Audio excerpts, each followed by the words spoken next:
गजा में एक बार फिर से भीषण हवाई हमले हुए हैं। महिलाओं बच्चों समेत 10 लोगों की मौत हो चुकी है और सीजफायर के बीच भी हिंसा जारी है। नमस्कार, बहुत स्वागत है आपका। मैं हूं आपके साथ ऋतु सिंह। पश्चिम एशिया में इस समय वार्ता और संघर्ष दोनों एक साथ चल रहे हैं। गाजा से लेकर लेबनान तक लगातार हवाई हमलों, जवाबी कार्रवाई और संघर्ष विराम के बावजूद हो रही मौत ने हालात को और गंभीर बना दिया है। भारत में ईरान के राजदूत डॉक्टर मोहम्मद फथाली ने कठिन समय में भारतीय जनता द्वारा दिखाई गई संवेदनशीलता और समर्थन के लिए आभार भी जताया।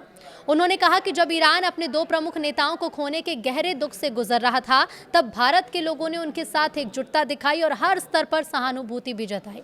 डॉक्टर फथाली ने कहा कि संकट की इस घड़ी में भारत के नागरिक उनके साथ कंधे से कंधा मिलाकर खड़े रहे। लोगों ने शोक संवेदनाएं व्यक्त की और ईरानी जनता के दुख में सहभागी बने। उन्होंने कहा कि यह समर्थन केवल औपचारिक नहीं था, बल्कि भारतीय समाज की मानवीय संवेदनाओं और मित्रता का प्रतीक भी था। तो ईरानी राजदूत ने भारत के सभी नागरिकों का धन्यवाद करते हुए कहा कि धर्म, समुदाय या पृष्ठभूमि से ऊपर उठकर लोगों ने जिस तरह एकजुटता दिखाई, वो दोनों देशों के बीच गहरे संबंध को दिखाता है। उन्होंने कहा कि ईरान इस आत्मीय सहयोग और सद्भावना को हमेशा याद रखेगा। सीज फायर के बावजूद संघर्ष अभी भी जारी है। गाजा स्वास्थ्य मंत्रालय के मुताबिक सीज फायर लागू होने के बाद भी अब तक 936 लोगों की मौत हो चुकी है। मंत्रालय को संयुक्त राष्ट्र और स्वतंत्र विशेषज्ञों द्वारा विश्वसनीय माना जाता है। हालांकि ये नागरिकों और लड़ाकों का अलग अलग आंकड़ा जारी नहीं करता। इजरायल का कहना है कि हमले उन घटनाओं के जवाब में किए जाते हैं जिनमें समझौते का उल्लंघन या सुरक्षा खतरा शामिल होता है। इधर इजरायल की सेना ने दावा किया कि उत्तरी गजा में हुए हमलों में हमास के 4 लड़ाकों को मार गिराया गया है। सेना के मुताबिक ये लोग हमास नेतृत्व की सुरक्षा और खुफिया जानकारी से जुड़े थे। सेना ने यह भी कहा कि हमलों से पहले नागरिकों को नुकसान से बचाने के लिए सटीक हथियार और निगरानी का उपयोग किया गया।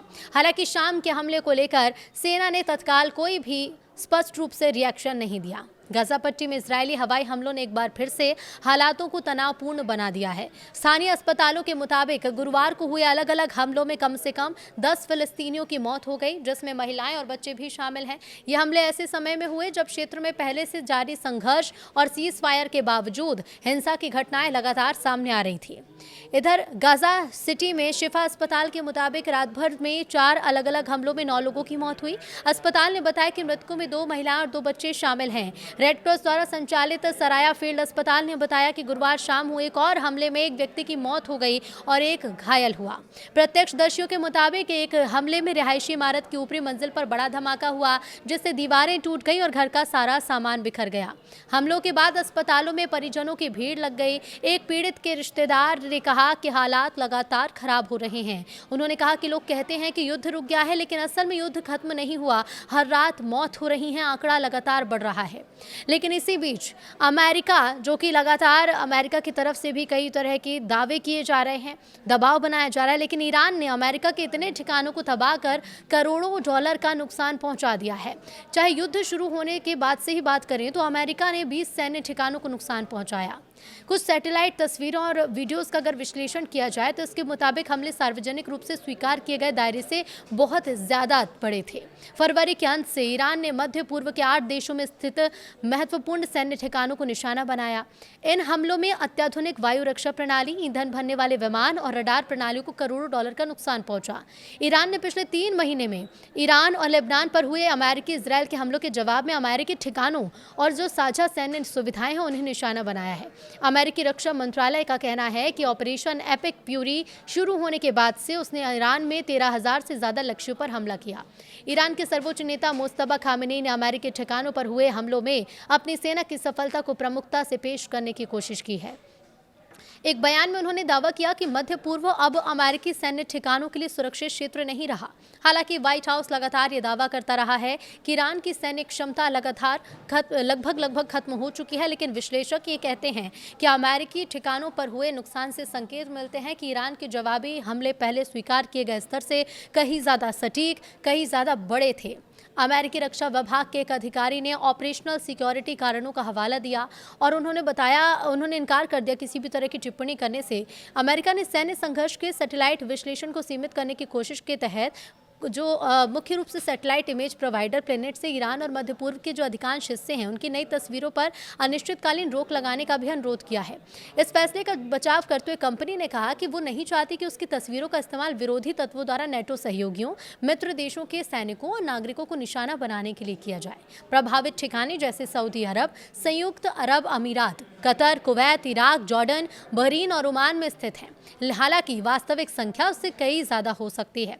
कुछ विश्लेषकों का यह अनुमान है कि प्रभावित ठिकानों की संख्या 28 तक भी पहुंच सकती है। नुकसान पहुंचाए गए प्रमुख सैन्य उपकरणों में यूएई के अल रुवैस और अल सादर एयरबेस और जॉर्डन के मुवाक्फक सल्ती एयरबेस पर तैनात 3 अत्याधुनिक एंटी बैलिस्टिक मिसाइल रक्षा प्रणालियां शामिल हैं।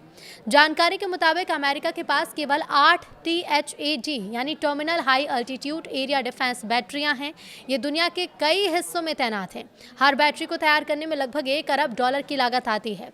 हर बैटरी संचालन के लिए लगभग 100 सैनिकों की जरूरत होती है। इससे दागे जाने वाले प्रत्येक इंटरसेप्टर मिसाइल की कीमत करीब $1,27,00,000 बताई जा रही है।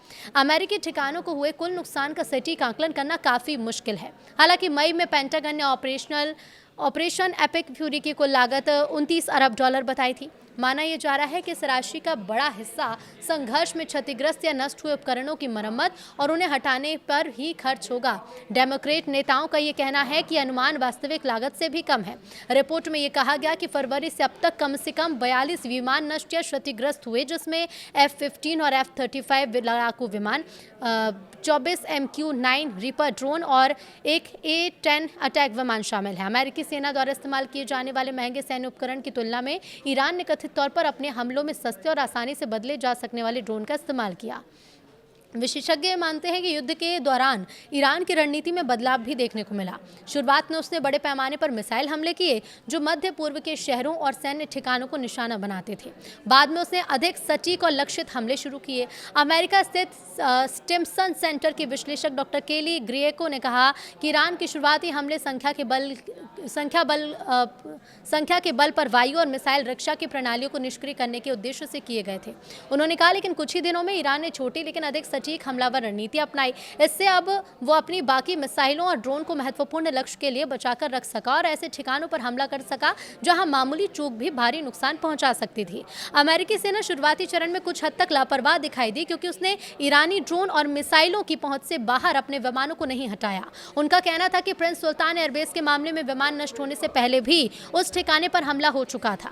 ईरान के सर्वोच्च नेता मुस्तफा खामेनेई ने कहा कि इस क्षेत्र के देश और उनकी धरती अब अमेरिकी ठिकानों की ढाल नहीं बनेंगे। उन्होंने आगे कहा कि अमेरिका के लिए इस क्षेत्र में दखल देना और सैन्य ठिकाने स्थापित करने की कोई भी सुरक्षित जगह नहीं बचेगी। वो दिन ब दिन अपनी पुरानी स्थिति से और दूर होता जाएगा। उनका ये बयान अब ऐसे समय में आया है जब अमेरिका और ईरान के बीच युद्ध विराम को लेकर तनाव फिर से बढ़ने लगा था। गुरुवार को ईरान के इस्लामिक रेवोल्यूशनरी गार्ड कोर यानी IRGC ने कहा कि उसने दक्षिणी ईरान पर अमेरिका के जो नए हमले हैं उसके बाद क्षेत्र में स्थित एक अमेरिकी ठिकाने को निशाना बनाया। चेतावनी दी गई कि यदि अमेरिका ईरान युद्ध विराम टूटता है और लड़ाई फिर से शुरू होती है तो अमेरिकी ठिकानों को पहले से हुए नुकसान से संकेत मिलता है कि खाड़ी क्षेत्र में मौजूद कई सैन्य सुविधाएं असुरक्षित हो सकती हैं। उन्होंने कहा कि मौजूदा संघर्ष में अमेरिका और उसके साझेदार देशों के वायु रक्षा हथियार का बड़े पैमाने पर इस्तेमाल हुआ। इनकी जल्दी भरपाई का कोई भी आसान रास्ता नहीं है। इसका मतलब है कि अगर ईरान दोबारा हमला करता है तो उसका सामना करने के लिए उतने इंटरसेप्टर उपलब्ध नहीं होंगे जितने संघर्ष शुरू होने के समय में थे।